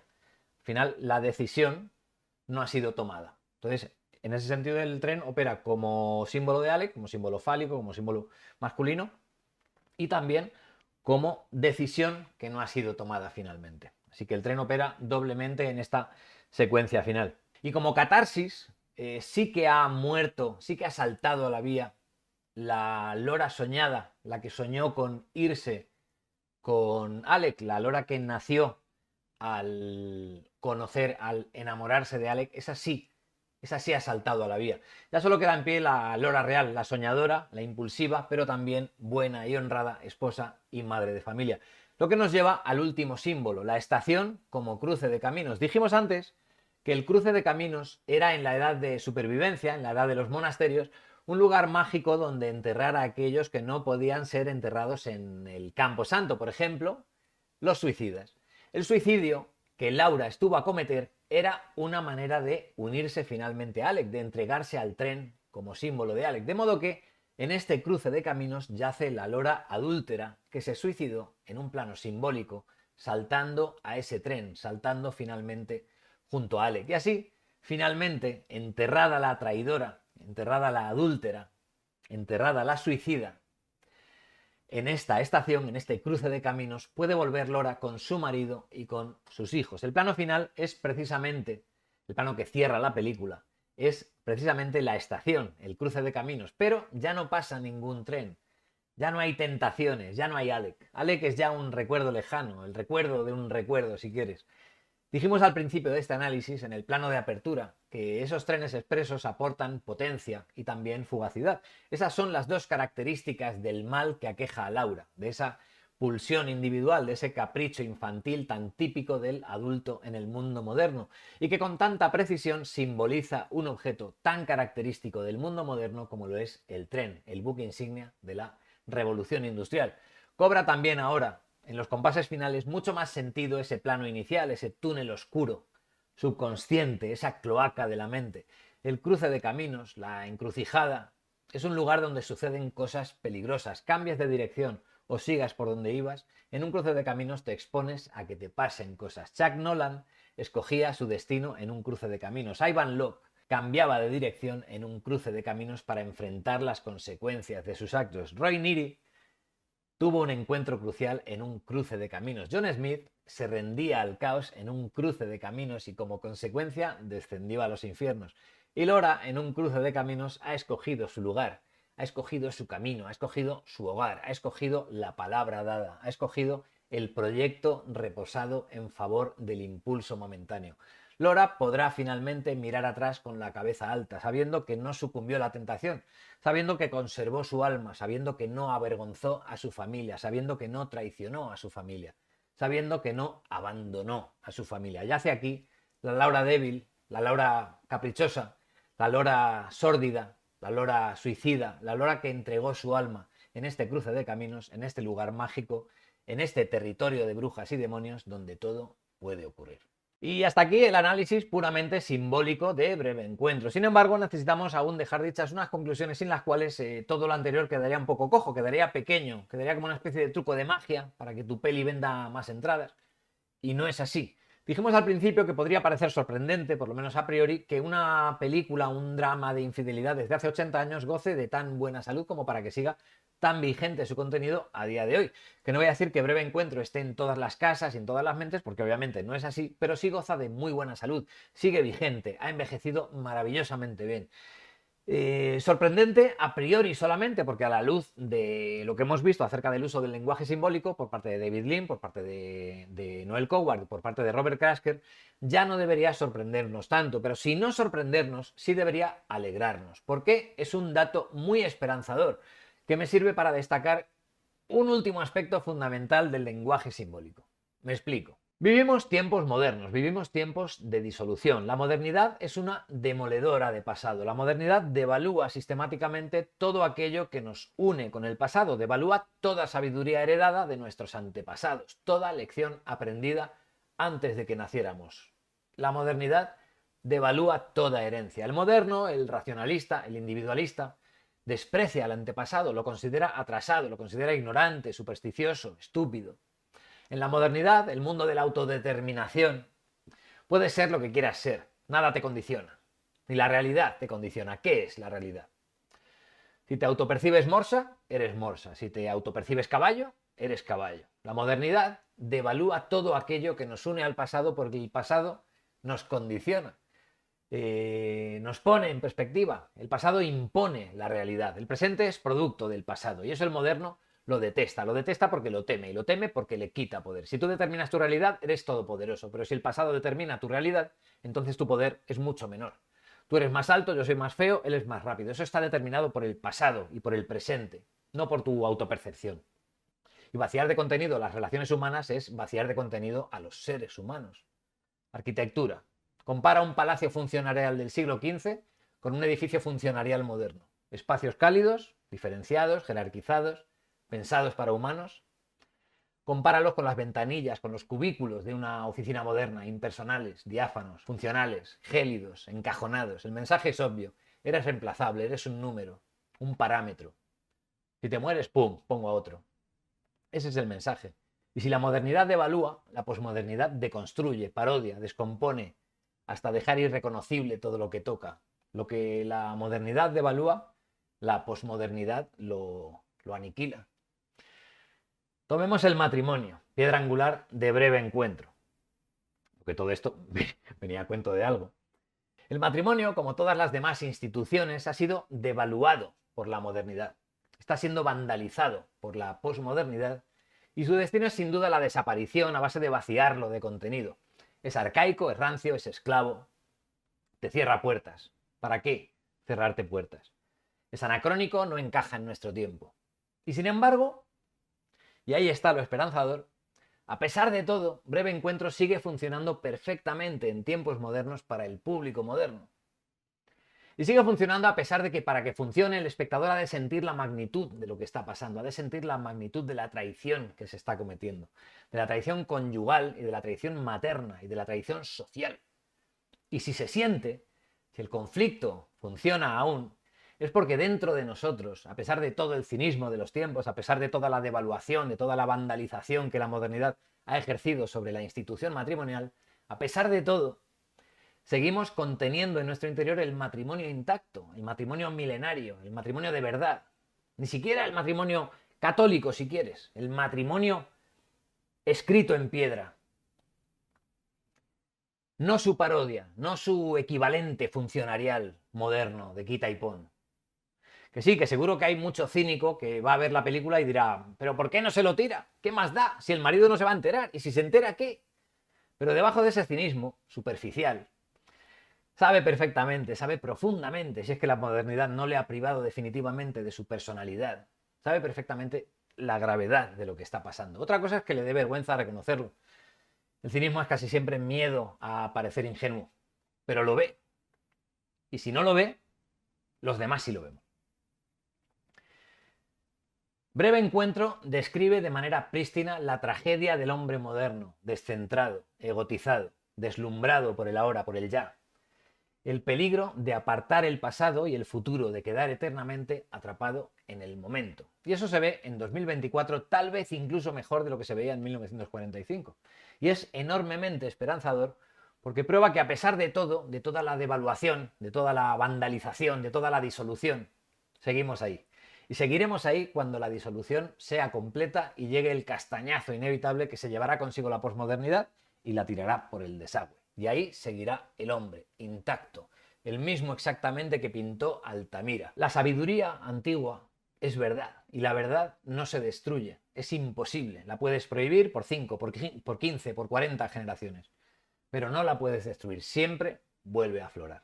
Y eso nos lleva a una última y poderosa característica del lenguaje simbólico, y es que como depositario de todas las experiencias anteriores a la nuestra, como transmisor de la sabiduría tradicional, como herencia viva de todos nuestros antepasados, de todos los milenios que vinieron antes de nosotros, el símbolo solo dice la verdad, no puede mentir, es sabiduría directa, sabiduría suprarracional. Lo mismo que los túneles del cruce de caminos son depositarios del producto de las cloacas de la mente, de lo infrarracional, de lo que está por debajo del intelecto, los símbolos son una sabiduría milenaria, suprarracional, que no está sujeta a la opinión. Y como tal, el lenguaje de los símbolos solo resuena, solo retumba con toda la profundidad de los milenios cuando está al servicio de una verdad profunda. Y una historia bella, una historia que quiere ser recordada, solo se beneficiará de él, del lenguaje del símbolo, si cuenta la verdad. Puedes usarlo, el lenguaje simbólico, para la mentira. Y si lo haces hábilmente, puede darte resultados rápidos. Puedes conseguir votos para un político, para un producto Netflix de usar y tirar, para anunciar productos, pero su resultado será efímero, será utilitario, será poco duradero. Esto es así porque el símbolo nos dice lo que son las cosas en realidad, no lo que creemos que son, sino lo que son en realidad. El lenguaje racional nos dice lo que son las cosas racionalmente en tanto que sujetos. ¿Qué es eso, papá? Un árbol, hijo, un ser vivo que nos da madera, frutas, lo que sea. Puedes trepar, se puede secar, te puede caer encima. A su vez, la ciencia moderna, racionalista, descompone las cosas en partes y las aísla del resto. ¿Qué es eso, papá? Pues es un árbol de la familia de las coníferas, de hoja perenne, hace la fotosíntesis, puede ser oxigénica o anoxigénica, gracias a la clorofila, que es una molécula que ta. Lo cual puede ser verdad o puede no serlo. La ciencia cambia de paradigma cada tantos años. Y te dice que lo que antes era verdad ahora no lo es, pero esto sí es verdad. Dentro de 30 años tal vez lo cambiemos, tal vez no. El conocimiento tradicional no cambia nunca, no cambia de paradigma, es siempre el mismo. Pero lo que dice la ciencia puede ser verdad, o puede no serlo, pero puede ser verdad. Pero siendo una verdad, va a ser una verdad pequeña, una verdad parcial, una verdad ciega a la magia, ciega al mito. Y aquí conviene distinguir entre racionalidad y racionalismo. Yo no tengo nada contra la racionalidad, la razón es un don del ser humano. Sí contra el racionalismo, que ridiculiza y odia lo que no entiende, que es ciego a la magia y ciego a la belleza, que se queda en la fase anal de la existencia, en lo que puedes tocar, lo que puedes oler, y que se ríe de aquello que no puede demostrar. No, el hombre y el mundo son muchísimo más que la suma de sus partes, de sus partes pesables, de sus partes mensurables. Y para eso, precisamente, está el lenguaje de los símbolos. El lenguaje de los símbolos nos dice lo que son las cosas en realidad. Papá, ¿qué es eso? Eso es un árbol, hijo. Un ser mágico que conecta el subsuelo con el cielo, que conecta lo inferior, lo ínfero, lo infernal con lo superior, con lo supremo, con lo sagrado.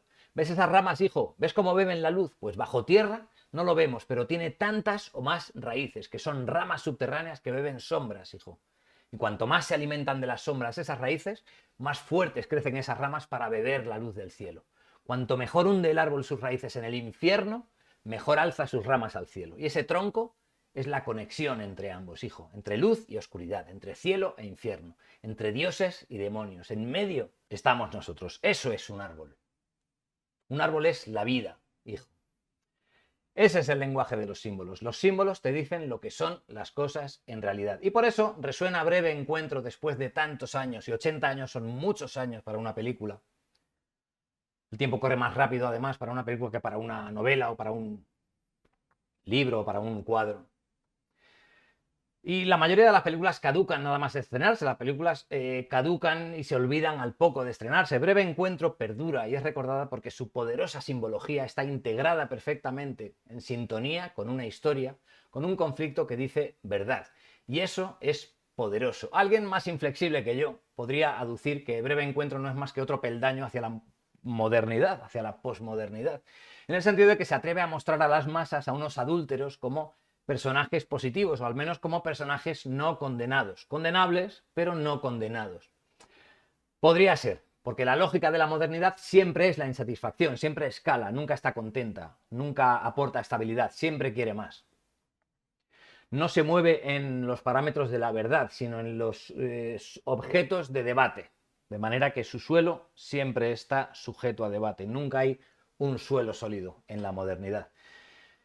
Pero yo no veo así Breve Encuentro. Creo que en ese sentido Breve Encuentro hace a día de hoy más bien que mal. Es verdad que Lora obra de manera banal, de manera pequeña, de manera individual, egoísta, que es una polilla que se está acercando peligrosamente al farol y está a punto de quemarse. Pero Laura no es mal, no es egoísmo, no es odio, no es banalidad lo que hay en su interior, no es cobardía. Lo que atrapa a Lora, lo que la arrebata, no es nada sórdido, no es nada bajo, ni es nada físico. Es precisamente la energía infantil, la energía ilusionada, ingenua, con la que Alec le habla de su trabajo, de sus proyectos. Hay potencia, hay verdad en ese conflicto. Además hay riesgo narrativo, porque el marido de Lora es un buen tipo, mientras que la narrativa oficial posmoderna, de la carcoma posmoderna, nunca toma riesgos, siempre se coloca las bolas en posiciones favorables para hacer carambola. En una película, una versión Netflix o Disney de Breve Encuentro mostraría al marido de Laura, sin duda,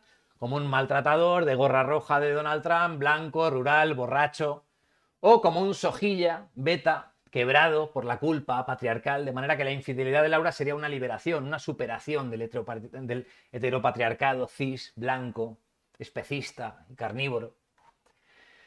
Y sí, hay sordidez, hay engaño, hay corrupción y hay pequeñez en el conflicto de Laura, pero al final sale airosa de la prueba, no sale condenada sin remedio. No fracasa, por ejemplo, donde Frodo sí fracasó.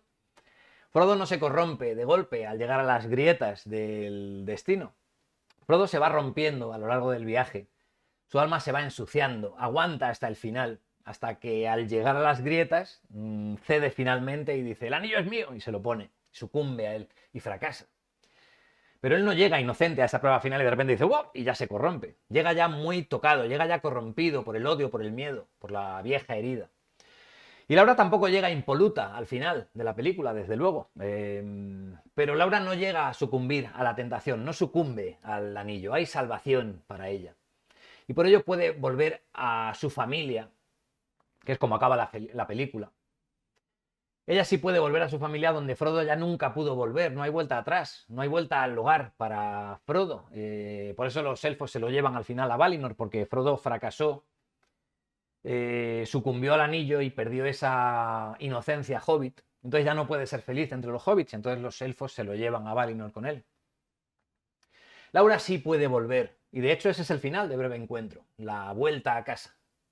Gracias por volver a mí, le dice su marido en la frase final de Breve Encuentro. Para Laura sí hay vuelta a casa. Y algunos me dirán, no es justo comparar a Frodo y su viaje de sacrificio personal, de generosidad, de grandeza, de sentido de grupo, incluso fracasando al final, con la egoísta debilidad, pequeña, individualista, pequeño burguesa de Lora, solo redenta por vencer finalmente la tentación. Y tendrá razón, sería injusto, es injusto comparar a los dos, al pobre Frodo, con Lora. Pero la diferencia que hay entre el conflicto de Frodo y el conflicto de Lora es la diferencia que hay entre la mitología y el racionalismo, entre el lenguaje poético y el lenguaje funcionarial, entre el legado de los milenios y la urgencia infantil, individual, impersonal, egotizada del yo de la modernidad. La diferencia que hay entre Frodo y Lora es exactamente la diferencia que hay entre tradición y modernidad. Y si la historia de Lora envejece tan maravillosamente, es precisamente porque sabe extraer una verdad arriesgada, usando con maestría el lenguaje poético, el lenguaje viejo de los símbolos, el lenguaje de los milenios. Y yo espero haber aportado algo, esto es lo que humildemente puedo contaros de breve encuentro de su simbología, del lenguaje de los símbolos y de cómo preservarlos para luchar contra una tiranía anónima que te los quiere quitar, que te los quiere arrebatar, que te quiere arrebatar el pasado y el futuro para atraparte en el ahora, en el ya. Porque eso, y no otra cosa, es la posmodernidad. Un camello que te vende urgencia a cambio solamente de todo lo que te hace humano. Nada más, esto ha sido todo. Dame un like si te ha gustado. Si no te ha gustado y has llegado hasta aquí, dobles, triples agradecimientos por tu paciencia y por tu amabilidad. No olvides suscribirte al canal para no perderte próximos vídeos. Soy Andrés Navas, esto es Crónicas de Cine. Hasta la próxima.